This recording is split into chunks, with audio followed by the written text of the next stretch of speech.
एक दिन भीमसेन किसी सेवा कार्य के लिए वन में अकेले विचरण कर रहे थे। कांतिमान महाबली भीमसेन किसी को कुछ समझते नहीं। उधर दहाड़ मारी, ऐसे ही जंगल में आनंद पूर्वक वो दहाड़ गूंज पड़ी तो तत्काल देखा एक गुफा से मुंह फैलाए हुए अजगर ऐसे, और उसका आकर्षण इतने जोर का था कि जैसे कुछ चुंबक खींच लेता है, ऐसे भीम खींचे हुए चले गए और वो अपने शरीर से भीम को फांस ली। जो अजगर होता पहला कार्य करता है अपने शिकार को अपने बंधन में इतना जकड़ता है कि चूर चूर हो जाए, फिर उसे लील जाता है। पर्वत काय विशाल अजगर महाबली भीमसेन ने देखा कि हल्दी का जैसा रंग, ऐसे उसकी त्वचा का रंग, और क्रोध में हुआ भीम को जकड़ने लगा।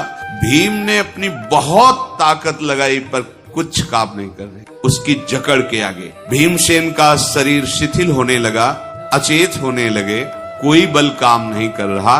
दसियों हजार हाथियों का बल जिनकी भुजाओं में है, अजगर से आज नहीं छूट पा रहे।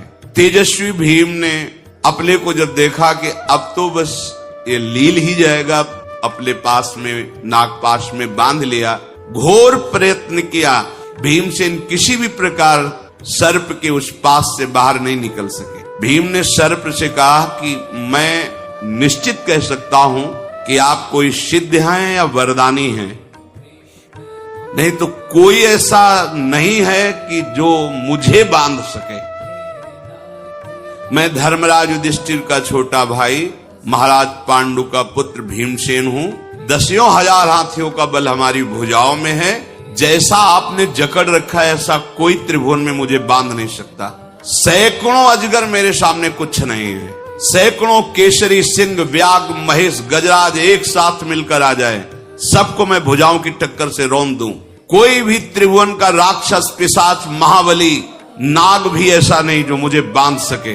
लेकिन ये क्या कारण है? आपको कोई वरदान है या आप कौन हैं जो मैं आपके पास से अपने को नहीं मुक्त कर सकता? मेरी भुजाओं को ऐसा आपने बांध लिया है। अजगर ने कहा, महाबाहु, मैं बहुत समय से भूखा हूं। सौभाग्यवश देवताओं ने मेरे लिए बहुत बढ़िया भोजन भेजा है। कोई भी देहधारी हो, सबको अपने प्रिय प्राण है, प्राण का प्रिय आहार है। आहार जब मिल गया तो अब हमें तो आनंद मिलेगा ही, हम तुम्हें क्यों छोड़ दें? पर तुम जैसा पूछ रहे हो वैसा तुम ध्यान पूर्वक सुनो। मैं वैसा ही हूं, मैं कोई साधारण अजगर नहीं हूं। मैं मनीषी ब्रह्म ऋषियों का अपराध करने के कारण अजगर बना हुआ हूं। मैं देवराज इंद्र के पद से सीधे अजगर योनि में आया हूं। देवराज इंद्र के पद से मैं तुम्हारा पूर्वज नहुष हूं। महाराज नहुष, तुमने सुना होगा, जब अपने वंश की कीर्ति सुनोगे तो तुम्हें सुना होगा नाम। मैं नहुष हूं, तुम्हारे पूर्वजों का पूर्वज हूं। मैंने ब्रह्म ऋषियों का अनादर कर दिया, इससे मुझे सांप प्राप्त हुआ, और सांप के एक दुर्भाग्य का स्वरूप तुम देख रहे हो। मैं सांप बना हुआ। यद्यपि तुम मेरे वंश के हो, अवध्य हो, मारना नहीं चाहिए, पर मैं इतना भूखा हूं कि अब मैं तुम्हें छोड़ नहीं सकता। मैं आहार बनाऊंगा क्योंकि मुझे अपने प्राण पोषण करने। मुझे वरदान है कि दिन के छठे भाग में कोई सामने आ जाए, वो मेरे सामने से निकल नहीं पाएगा। मेरी जकड़ में जो आ गया वो कोई छूट नहीं पाएगा। ये ऋषियों ने दया करके मुझे वरदान दिया था। तुम वरदान के कारण ही निष्फल हो गए हो। मैं इंद्र के सिंहासन पर विराजमान हुआ, पर मुझे अभिमान हो गया। ये अभिमान बहुत बड़ा दुश्मन है, जिसका हम बहुत बड़ा सपोर्ट देते हैं अंदर से। हमारा तो अपमान हुआ। नीचा अपमानम सुधा, अमृत नहीं पीना चाहते। सम्मानम कल्याति घोर गरलम, वृंदावन धाम का ये सिद्धांत है। श्रीपाद प्रबोधानंद सरस्वती जी महाराज। सम्मानम कल्याति घोर गरलम, नीचा अपमानम सुधा। श्री राधा मुरलीधर भज सके वृंदावन मा त्यज, वृंदावन कभी मत छोड़ना। यहाँ ऐसे रहो, सम्मान को विष के समान समझो, नीच पुरुषों द्वारा किए हुए अपमान को अमृत के समान समझो, और राधा मुरली मनोहर का निरंतर भजन करो। मैं ऋषियों का अपमान करने के कारण ऐसे संकट में पड़ गया हूं। इंद्र के सिंहासन का भोक्ता होकर के भी मैं कितनी तिर्यक योनि, नीची योनि में गिरा हूं। ये अगस्त ऋषि का शाप मुझे भ्रष्ट कर दिया। पर जब मैं गिर रहा था तो रो रो करके महर्षि से कह रहा था कि शाप से मुक्त होने का भी तो उपाय बता दीजिए। तो उन्होंने कहा था जब पृथ्वी में तुम अजगर के रूप में होगे तो तुम्हारी स्मरण शक्ति नष्ट नहीं होगी, और जब तुम्हारे प्रश्नों का कोई उत्तर दे देगा तब तुम मुक्त हो जाओगे। तो मेरे प्रश्नों का उत्तर जब मिल जाएगा तब मैं सर्प योनि से मुक्त होऊंगा, तो तुम बच सकते हो, अन्यथा नहीं।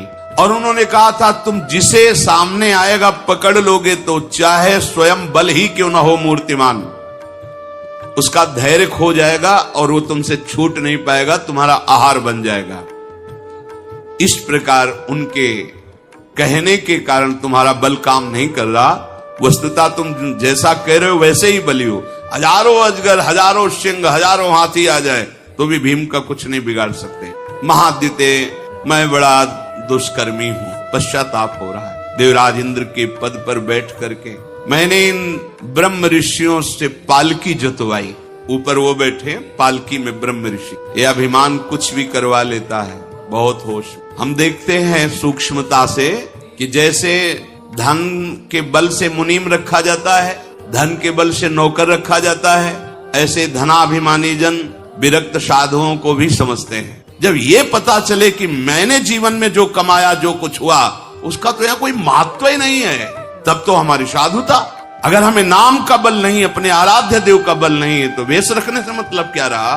अगर सम्मान है धन का, कभी कभी जानबूझ करके ऐसा व्यवहार करना पड़ता है जिससे तुम्हारे अभिमान का नाश हो। पर यदि तुम परमार्थ के पथिक नहीं हो तो ठहरोगे नहीं, भागना पड़ेगा। अगर कहीं भी किसी का आदर है तो उसके अंदर भक्ति बढ़े, श्रद्धा बढ़े, जिससे वो हजारों का सहयोग कर सके।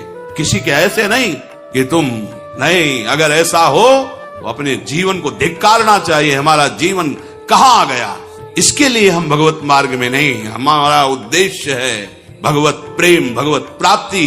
हाँ, उस उद्देश्य की पूर्ति के लिए जितना भी हमें, आप हमारे सर पर पैर रखकर चलो, स्वीकार है, लेकिन प्रियाजू की तरफ, संसार की तरफ नहीं, फिर नहीं, फिर नहीं। मैं इंद्रासन का सुख भोग कर इतना अभिमानी बन गया कि ब्रह्म ऋषियों को पालकी में जतवा दिया। एक बार लाडली कुंज में थे, तो जिनकी लाडली कुंज थी उनके निज पर करके आए बड़े पर। एक गुरु भाई थे, ए बाबा जरा पानी लाना। पूज्य महाराज जी अंदर बैठे थे, बाहर निकले। कौन जी, क्या बोलो? ए बाबा पानी लाना। तुरंत निकलो, तुरंत कुटिया से बाहर निकलो। साधु संत करवावई सेवा, जिनके ही आचरण भवानी ते निश्चर सम जानो प्राण। आज्ञा कर रहे हो तुम, तुम्हें प्यास लगी थी तो तुम दैन्यता से बोल सकते थे बाबा क्या जल मिलेगा, तो तुम आए हो, ठीक है, आज्ञा, निकलो बाहर, कभी यहाँ मत आना, चलो यहाँ से बाहर। गुरुजनों को भी देखा है, महापुरुषों को देखा नहीं। ये ध्यान रखो, ऐसा जीवन मत बना लो। हम प्रेम भिक्षुक हैं, धन भिक्षुक नहीं, मान भिक्षुक नहीं। आचार्यों ने आदेश किया उदर पोषण के लिए, भूख लगेगो मांग हाऊंगो गिनो न साग। आद्य गुरु भगवान शंकराचार्य जी कर भिक्षान्नम औषधम, भिक्षा के द्वारा सेवित, वो मांगना केवल भिक्षान। 5 मिनट, 10 मिनट, आधा घंटा के लिए भिखारी, और हर समय के लिए 23.5 घंटा के लिए बादशाहों का बादशाह। साधु का मतलब आधा घंटा के लिए भिक्षुक केवल, वो भी नियमानुसार। दरवाजे के बाहर राधे श्याम, मिला तो मिला, नहीं तो उपवास। आधा घंटा भिक्षुक और 23.5 घंटा बादशाह का बादशाह। जाहे न चाहे कबों कछु। एक संत से पूछा कि आपको भिक्षा मिली? नहीं, तो क्या पाया? वो पाया क्या? भूख को पाया। ये भगवत मार्ग, शरीर पोषण प्रारब्ध और ईश्वर के आधार पर चलता है। यथा लाभ संतोष सदा काहू सो कछु न चाहूंगो। यदि धनी पुरुषों की चाटुकारिता करने का स्वभाव आ जाए तो पीले या लाल जो भी कपड़े उतार के रख दो और मेहनत करके कमाओ, और भगवत भरोसे महलों में रखे, चाहे झोपड़ी में बांध दे, सोने के सिंहासन पे बैठा लो या फुटपाथ पे बैठा लो, तुम्हारी मर्जी। ये हमारी चाह का विषय नहीं होगा। ये कब? जब तुम्हारे सामने बहुत देने वाला भी और ना देने वाला भी, दोनों में समान दृष्टि हो। अगर उसका आदर और उसका अनादर, तो इसका मतलब उसके धन का आदर हो रहा है। ये कभी जीवन में नहीं होना चाहिए, नहीं तो देवराज इंद्र के सिंहासन से सीधा प्रमोशन हो रहा है। कहां? अजगर योनि में। ये मत समझ लो कि बात बहुत ध्यान से समझने का विषय है। तुम मेरी पकड़ में आ गए हो, अब तुम छूटने वाले नहीं। यद्यपि मैं जानता हूं तुम हमारे वंशज हो, नहीं खाना चाहिए, पर मैं बहुत भूखा हूं। मैं अपने शरीर के रक्षा के लिए तुम्हें खाऊंगा। दैव ने मुझे अकारण आपको भोजन रूप में दिया है। भीम ने कहा, मुझे मृत्यु का शोक नहीं, पर शोक ये है कि अगर मैं मरा तो मेरे भाई इतने निराश हो जाएंगे कि फिर वो पुनः राजगद्दी में बैठने की सोचेंगे भी नहीं। और अगर धर्मराज युधिष्ठिर जैसा राजा ना हुआ तो प्रजा जीवित नहीं रहेगी। मेरी मृत्यु सुनकर के मेरे भाई सब उद्योग रहित हो जाएंगे। अर्थात जो आज हम ठान रहे हैं कि हस्तिनापुर का राज्य धर्मराज युधिष्ठिर प्राप्त करें, वो नहीं हो पाएगा। भुजंगम, मेरे शरीर छोड़ते ही मेरी माता प्राण छोड़ दे, क्योंकि वो केवल जी ही इसीलिए रही कि मेरे पुत्र इतना कष्ट पा रहे हैं, पर अपने बाहुबल से एक दिन सिंहासन पर बैठेंगे। भीमसेन ऐसा कह ही रहे थे कि सर्प ने उनकी केवल 2 भुजाएं छोड़ी और जकड़ और मजबूत कर दी। उनको बहुत पीड़ा होने लगी भीम को। इतने में युधिष्ठिर जी की बाईं आंख फड़की और उनको लगा कोई अनिष्ट हो गया। युधिष्ठिर जी के महान हृदय में घबराहट पैदा हुई। ये धर्म का लक्षण होता है। द्रौपदी से पूछा, भीम कहाँ है? तो उनका ऐसे ही, वो तो वन विहार के लिए निकल गए थे। धौम्याचार्य को तुरंत आगे किया तो भीम के पैर अलग ही दिखाई दे रहे थे। जहां जहां पड़ते थे वहां भूमि धस जाती थी। उनके चरण चिन्हों के आधार पर ब्राह्मणों को आगे करके युधिष्ठिर जी चले। पद चिन्ह देखते देखते आगे बढ़े। पद चिन्हों के सहारे जाकर उस कंदरा पर पहुंचे जहां भीमसेन को अजगर जकड़े हुए था। चेष्टा शून्य भीम हो रहे थे, केवल श्वास चल रही थी। अपने छोटे भाई को इस तरह जकड़ा हुआ देखकर युधिष्ठिर ने पूछा, भीम तुम ऐसी विपत्ति में कैसे फंस गए? ये पर्वताकार सर्प कौन है और कौन ऐसा बलवान है जिसकी पकड़ से तुम छूट नहीं सकते?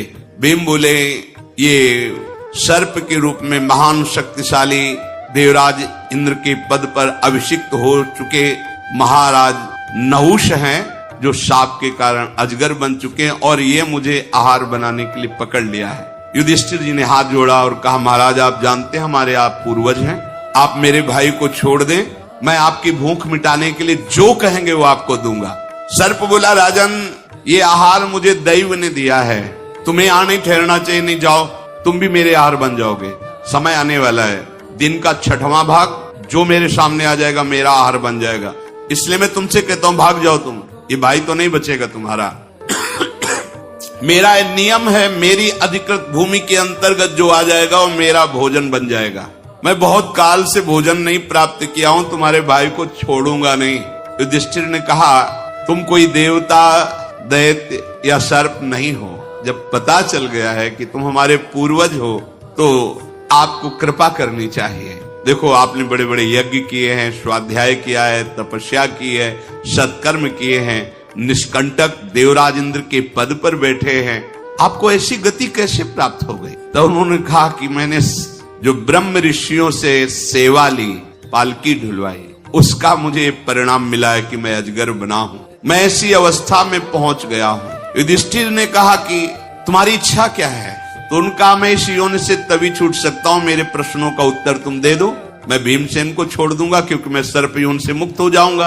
युधिष्ठिर जी ने कहा, तुम इच्छानुसार प्रश्न कर सकते हो, तुम्हारी बात का धर्मयुक्त उत्तर होगा, मैं हर चेष्टा से तुम्हें प्रसन्न करूंगा और तुम्हारा जो लोकांतर ढक गया है उसको प्रकाशित करूंगा।